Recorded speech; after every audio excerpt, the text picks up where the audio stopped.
Selamat sore. Hari ini 4 Februari 2021, Jo 88 Jakarta Observer bersama Neti. Kita kedatangan tamu-tamu istimewa ke kantor Jakarta Observer dari Aliansi Korupsi ya, mahasiswa ya. Ini mahasiswa semua nih atau mantan mahasiswa atau gimana? Ada yang masih mahasiswa, ada yang mantan. Mantan ya. Oh iya, dari ujung dulu. Boleh Bang, perkenalkan dulu Bang. Saya nama Zakirun Bancir. Jabatan sebagai Wakil Ketua DPW Alamaksi Sumut. Sumut. Kemudian Bang Saya Fakih sebagai Ketua DPW Alamaksi Sumatera Utara, Fakih Al-Muwahhid Ritonga. Iya. Terus Abang?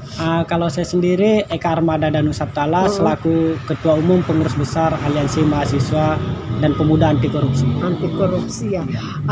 Kita tanya dulu nih Bang Armada ya. Kok tertarik dengan korupsi atau kalau di bahasa apanya tuh tipikor gitu Bang? Iya. Jadi ini kan awal berdirinya Alamaksi ini kan pada tahun 2014. 9 Desember ketepatan Hari Anti Korupsi Sedunia kan. Iya. Karena kita melihat bahwa keterpurukan bangsa Indonesia ini karena maraknya berbagai praktik-praktik korupsi. Bayangkan saja ketika memang anggaran negara dipergunakan sebagaimana semestinya, kami yakin dan percaya masyarakat Indonesia pasti sejahtera. Jadi ada ketika kita berkumpul dengan rekan-rekan pada masa itu, disitulah tercetus ide bagaimana kalau kita buat sebuah perkumpulan gitu untuk memerangi praktik-praktik korupsi yang ada di Indonesia khususnya Sumatera Utara pada saat itu. Visi misinya apa? Visi misi Alamaksi sendiri kita di sini mempunyai cita-cita agar Indonesia terbebas dari praktik-praktik korupsi. Pada hari itu kita kan kegiatan bukan hanya mengkritisi di lapangan, kita juga coba buat forum-forum diskusi dan juga kegiatan-kegiatan sosial lainnya. Ada ya kegiatannya ya Bang ya. Untuk berapa bulan ini kayaknya aksinya lagi hot-hotnya nih ya Bang. Di mana-mana saya lihat di Kejatisu, di PU juga ya. Kemudian di gubernuran. Itu apa ndak takut nih? Kalau bercerita ketakutan itu kan manusiawi ya. Iya. Setiap manusia pasti memiliki rasa ketakutan, tapi baik buruk yang kita lakukan pasti ada konsekuensinya. Nah, menurut kami hal yang kami lakukan itu tidak salah. Jadi berangkat dari keberanian tersebut ya kita tetap waspada lah. Kita gantian nih ke tempat Bang Fakih dulu ya kan. Ini orangnya kecil-kecil cabai rawit ya Bang. Ini kan beberapa aksi-aksi terutama untuk di Sumatera Utara ya. Itu apa sebetulnya dasar dari hati Abang paling dalam sebagai generasi muda? Apakah pemberantasan ini Abang yakin ini bisa terhabisin semua antek-antek korupsi ini Bang? Jadi gini, jika menurut saya kita bekerja sama masyarakat, penegak hukum, mungkin korupsi di Indonesia khususnya di Sumatera Utara bisa dihapuskan gitu. Apalagi kita tidak ingin gitu Sumatera Utara ini, bahkan kemarin sempat Sumatera Utara dinobatkan sebagai provinsi terkorup. Iya, nomor 1. Nomor 1 gitu. Sekarang nomor 2. Sekarang nomor 2. Nomor 3. Habis Jawa Timur. Ya, jadi itu kami dari Alamaksi Sumut melakukan aksi agar Sumatera Utara ini bersih. Kita tidak ingin Sumatera Utara ini dikotori orang-orang yang pelaku koruptor, korupsi. Jadi itu dari tanggapan dari saya. Ya. Kemudian abang kita yang paling ujung Bang siapa? Zakirun. Namanya susah ya. Abang bergabung di aliansi ini udah berapa tahun? Dari awal atau? Oh, saya bergabung tidak dari awal, Bu. Saya bergabung tepatnya pada tahun 2018 ya. Terus apa hasil yang didapat? Hasil yang didapat ya tentunya pengalaman, ilmu yang bermanfaat, dan di sini saya diajari untuk selalu berani menyampaikan kebenaran dan melawan para penjabat yang menyalahgunakan jabatan dan wewenangnya. Tadi abang bilang berani, apakah cuma cukup berani saja?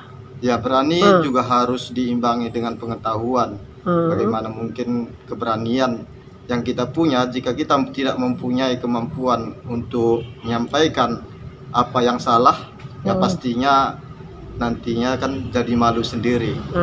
Kemudian ini 2 pertanyaan. Pertama, seandainya abang bilang berani, tapi abang diiming-imingi dengan nominal, itu diterima, ditolak, atau jalan belakang? Insya Allah kami selalu berkomitmen untuk menyampaikan dan membela yang benar, menuntut hak-hak rakyat, khusus di Sumatera Utara ini. Yakin itu? Insya Allah yakin. Yakin ya. Terus yang kedua, andainya abang dikasih suatu jabatan atau dikasih mungkin hadiah-hadiah, tapi abang harus berhenti dari pemberantasan korupsi untuk aliansi ini, gimana? Oh, kalau lanjut terus atau gimana? Dikasih iming-iming gitu? Iya. Kalau diiming-imingi seperti itu, insya Allah saya tetap berkomitmen untuk tetap gabung dalam aliansi mahasiswa dan pemuda anti korupsi. Apapun nantinya saya, apapun pekerjaan dan kegiatan yang saya lakukan, insya Allah saya akan tetap berada di dalam garisan aliansi mahasiswa dan pemuda anti korupsi. Walaupun ditawarin jadi pegawai negeri? Walaupun, insya Allah. Betul itu? Istiqomah. Oke, itu adalah saksi ya. Masyarakat akan mencatat itu. Apa argumen dari abang. Kemudian kepada Bang Armada, ini kira-kira sebetulnya apa kasus yang lebih favorit gitu, yang saat ini masih kurang greget, sampai berapa kali turun-turun nih? Kalau sahabat-sahabat ini, kalau terkait beberapa dugaan korupsi yang kami kritisi ya, mulai tahun 2019 itu kita pernah mengkritisi terkait kinerja Dinas Bina Marga dan Bina Konstruksi Sumatera Utara semasa dipimpin oleh Bapak Abdul Haris Lubis, yang saat ini beliau menjabat sebagai Kepala Dinas Perhubungan Sumatera Utara. Terus ada Pak Arsad Lubis pada masa menjabat sebagai Kepala Dinas Pendidikan Sumatera Utara. Ada juga Ibu Dr. Ria Telambanua pada saat menjabat sebagai Kepala Dinas Kebudayaan dan Pariwisata Sumatera Utara. Terus ada juga Pak Rizwan yang pada saat itu menjabat sebagai PLT Badan Pengelola Keuangan Badan BPPRD, Badan Pengelola Pajak dan Retribusi Daerah Sumatera Utara. Nah, Pak Arsad dulu kita sempat mengkritisi terkait kinerja beliau, tapi sekarang beliau sudah pensiun ya. Pak Rizwan juga terkait kinerjanya dalam peningkatan PAD. Terus ada Bu Dr. Ria Telambanua yang notabene-nya seorang dokter. Kita minta kepada Pak Gubernur agar mengevaluasi kembali penetapan seorang dokter menjadi Kepala Dinas Pariwisata.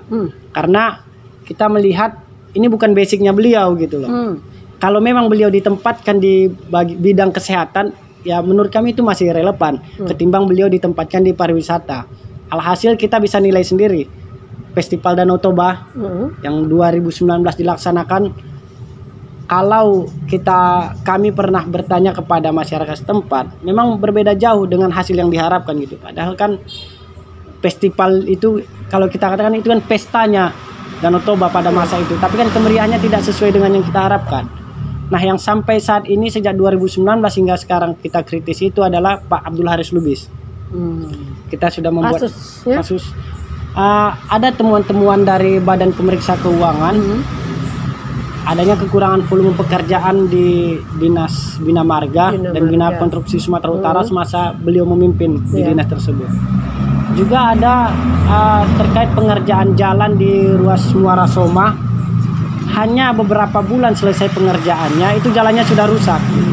Tidak sesuai. Tidak sesuai. Kita duga itu tidak sesuai dengan bestek yang dianggarkan. Nah, kita ambil dokumentasi, kita buat laporan secara resmi kepada pihak Kejaksaan Tinggi. Jadi selama ini ada nggak dukungan daripada petinggi-petinggi negara? Atau dianggap angin lalu? Kalau masalah dukungan atau dianggap angin lalu, kami nggak pernah tahu gitu. Karena ketika kami bikin laporan, tiap minggunya kami datang ke kantor Kejaksaan Tinggi. Kami suarakan, kami minta bagaimana perkembangan laporan selanjutnya. Kami. Iya, SP2HP juga kami tidak pernah diberi, gitu kan. Nah, jadi kita nggak pernah tahu bagaimana tindak lanjut dari laporan yang kami layangkan. Apa mereka tidak ada mengasih penawaran untuk diskusi dari Kejatisu ya kemarin? Kejatisu, kalau kita dipanggil hanya bagaimana ini penanganannya, kami bilang kami sudah serahkan dokumentasinya, hasil survei kami di lapangan sudah kami serahkan, namun tidak ada tindak lanjut gitu. Nah malah ketika kita ditanggapi oleh Pak Sumanggar pada saat itu, beliau mengatakan bahwa kasus ini sedang didalami, sedang ada pengumpulan alat bukti begitu. Namun ketika minggu depannya kami datang kembali ke kantor Kejaksaan Tinggi Sumatera Utara, yang menanggapi aspirasi itu beda. Pada masa itu masih Pak Rismaidi ada di Kejaksaan Tinggi Sumatera Utara. Beliau mengatakan ini belum ada ditindaklanjuti sama sekali gitu.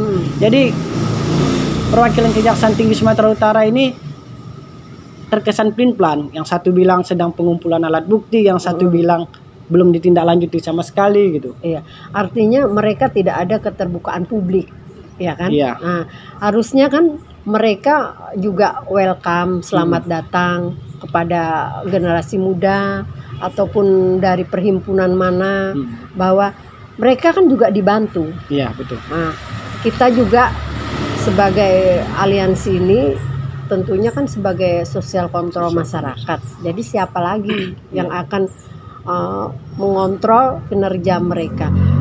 Untuk sampai hari ini apakah ada yang sudah berhasil? Berhasil maksudnya gimana? Maksudnya yang tertuduh itu tertangkap atau diproses? Kalau dia tertangkap belum ada. Belum ada. Belum ada. Tapi kalau posisinya kita minta dicopot, ya. Apakah itu karena kita suarakan atau memang sudah takdirnya, kita wallahu alam. Seperti Bu Ria, kita minta dia diganti. Sekarang kan dia direktur rumah sakit jiwa. Oh, Bu Ria, yang dari pariwisata. Iya, apa juga Rizwan juga, Pak Rizwan. Informasinya udah nggak di BPPRD lagi kan. Oh iya. Nah, hanya Pak Abdul Haris ini tinggal yang terakhir kita minta kan. Memang terakhir kali penyampaian dari pihak Kejaksaan Tinggi Sumatera Utara terkait laporan yang kami layangkan itu tidak ada indikasi korupsi. Nah, ini kan menimbulkan pertanyaan bagi kami. Kalau memang tidak ada indikasi korupsi, coba SP3 kan. Namun mereka bilang tidak ada hak untuk meng-SP3 kan. Apakah memang itu aturan internal dari kejaksaan, kita tidak tahu. Tapi setahu saya, kalau memang kasus ini tidak ada temuan, harusnya kan dihentikan. Jangan ada lagi. Tapi ini mereka tidak ada SP3-nya gitu. Jadi mereka untuk mengantisipasi itu adalah dengan pencopotan, tapi tidak ada disiplinnya ya.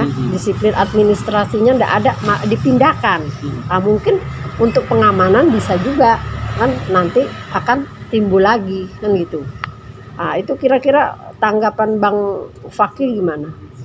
Gimana, Bu?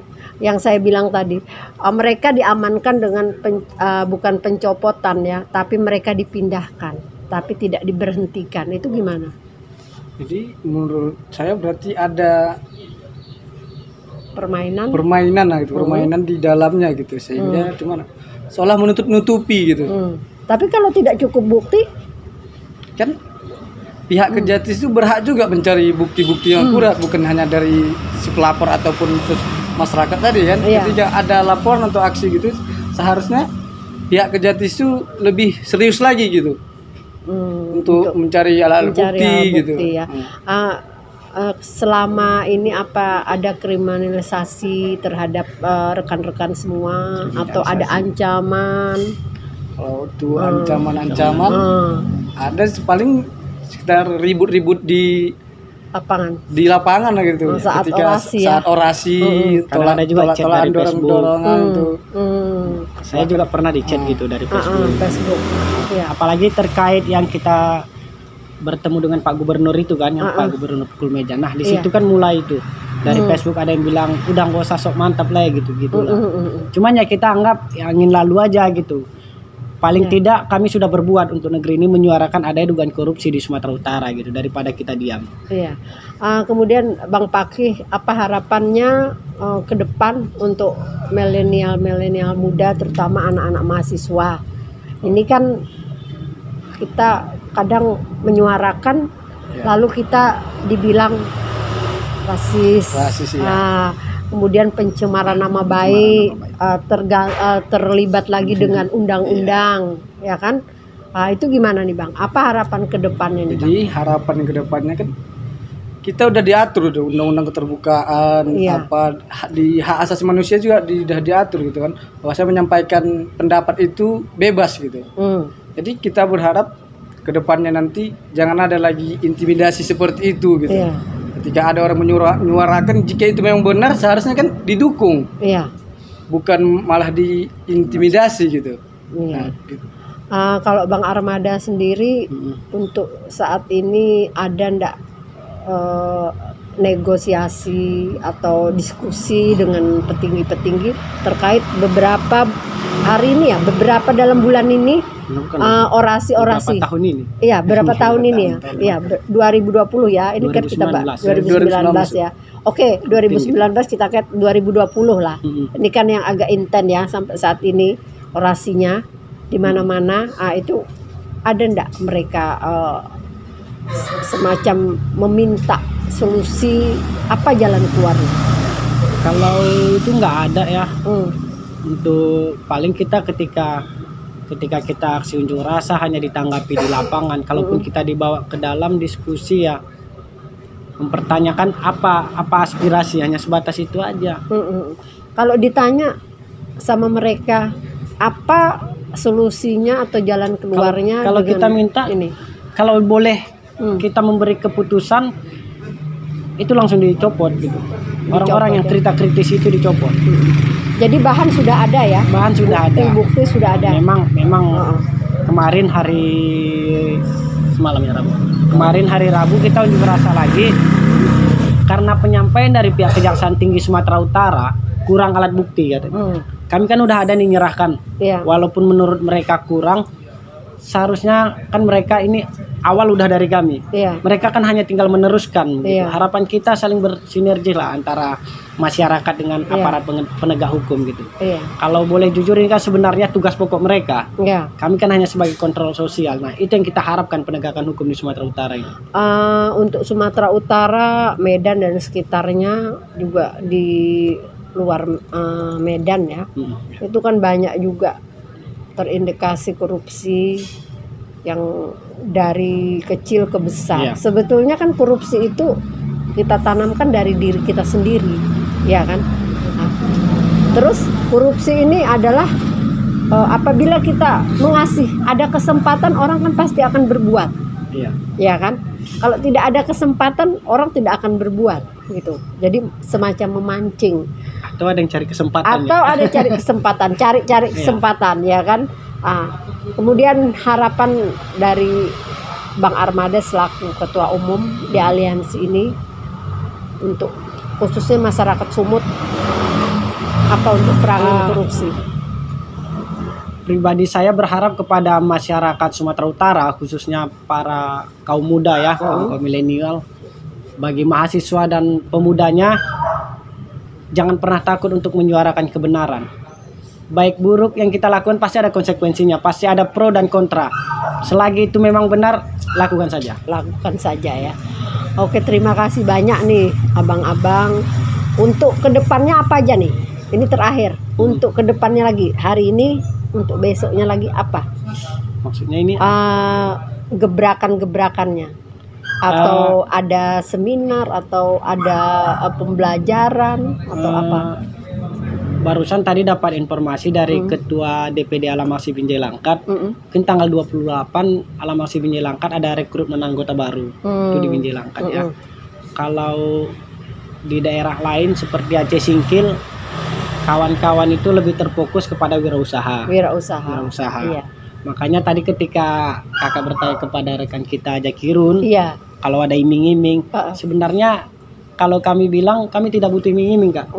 kita udah bersyukur dengan kehidupan sekarang, kita udah berwirausaha sendiri, sudah mempunyai penghasilan sendiri, dan ini adalah bentuk tanggung jawab kita terhadap bangsa dan negara. Sebagai bentuk rasa cinta kita terhadap negeri ini, kita menyuarakan untuk anti terhadap korupsi. Itu tadi masalah apa, wirausaha. Iya. Itu tertarik nih kan, juga mungkin masyarakat Sumut mau kan, saya juga dengar-dengar masing-masing ini sudah ada jalan masing-masing untuk kewirausaha. Gabung sih, Kak. Gabung ya. Apa aja tuh Bang, coba. Kalau kawan-kawan di Sumut yang berada di Sumatera Utara, kita buka peternakan lele. Oh, lele. Kita buka peternakan lele. Ada juga kawan-kawan di daerah Aceh Singkil, orang itu buka servis alat elektronik, ya, kulkas, AC, TV dan sebagainya gitu. Malah kemarin orang tuh bikin kerajinan untuk jadi buah tangan ya dari Aceh Singkil. Kerajinan tangan. Nah, jadi selain kita mengkritisi juga kita berkreasi gitu. Berbuat dan berkarya ya. Jadi tanpa ada bisa bahwa aliansi ini bukan pengangguran, iya kan, bukan pengangguran. Kemudian untuk anggota-anggota baru itu apakah harus mahasiswa atau kalau tidak? Kita terkait anggota baru sesuai dengan namanya ini kan Aliansi Mahasiswa dan Pemuda. Jadi kalau dia memang bukan mahasiswa, dia pemuda, dia boleh gabung. Boleh gabung ya. Kalau memang dia peduli terhadap pemberantasan korupsi, kita ajak dia bergabung. Oke, terima kasih banyak ya Bang. Semoga semangat dan kejar terus cita-cita setinggi langit untuk kebaikan dari Sumut. Jakarta Observer bersama JO88 dan juga rekan-rekan kita Aliansi Mahasiswa Sumut Anti Korupsi. Good luck.